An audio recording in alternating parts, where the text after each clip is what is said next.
Paula Klein und Jakob Holland testen ein Spiel, entwickelt von Mission Eine Welt.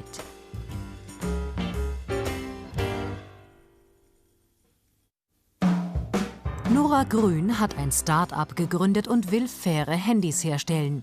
Jetzt ist sie verschwunden. Ihr Büro versinkt in Unordnung. Musste sie es überstürzt verlassen? Paula Klein und Jakob Holland ermitteln. Huch, was ist denn hier für ein Chaos? Nora ist doch normal eine ganz ordentliche. Das ist ja komisch. Da liegt auch ihr Rucksack. Guck mal rein, oder? Eine Anzahl unterschiedlichster Gegenstände befindet sich im Rucksack. Darunter eine Kinokarte. Hat sich Nora Grün einen Film angesehen?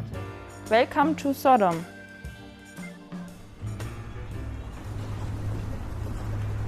Sodom is a tough place to be, where you find many strange things. Freedom Town, Shamiami Freedom Country, Shamiami. Der Film, den sich Nora Grün angesehen hat, zeigt eine Elektromüllhalde in Afrika.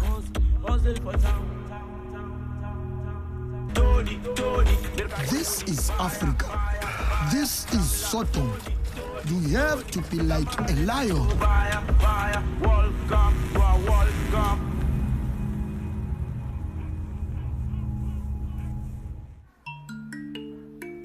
Im Museum Mission Eine Welt, Abteilung Afrika.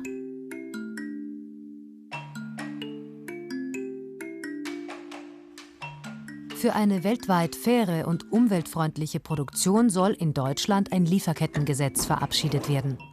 Warum engagiert sich Mission Eine Welt für dieses Gesetzesvorhaben? Weil das Lieferkettengesetz in anderen Ländern, mit denen wir verpartnert sind, aber auch generell in den Ländern der südlichen Erdhalbkugel einfach bessere Arbeitsbedingungen schafft. Und das ist was uns als Mission Eine Welt am Herzen liegt. Einfach die Bedingungen, unter der die Menschen, mit denen wir zusammenarbeiten, leben.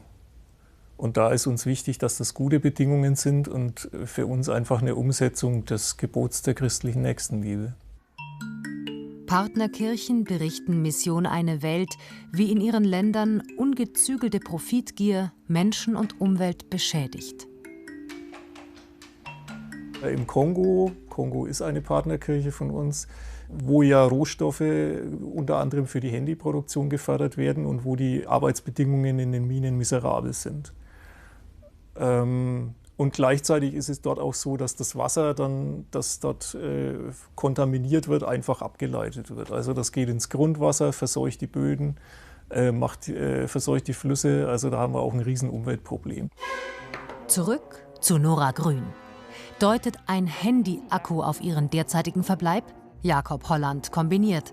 In jedem Akku befindet sich Lithium. Lithium, das kommt doch hauptsächlich aus Argentinien. Also hier. Die beiden Jungdetektive finden einen zerrissenen Erpresserbrief. Nora wird bedroht, weil sie in Argentinien Indigenen Geld für ihren Kampf gegen skrupellose Minenbetreiber spendete.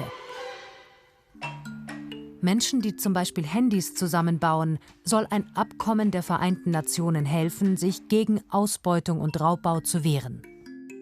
Die Vision ist ja, gleiche arbeitsrechtliche Bedingungen überall auf der Welt möglichst und gleiche Umweltrechte und das Ganze vor allem justiziabel. Also sprich, ich kann in einem Land, in dem meine Menschen- und Arbeitsrechte verletzt werden oder in dem eine Umweltsauerei passiert, kann ich dann hingehen, kann dort klagen.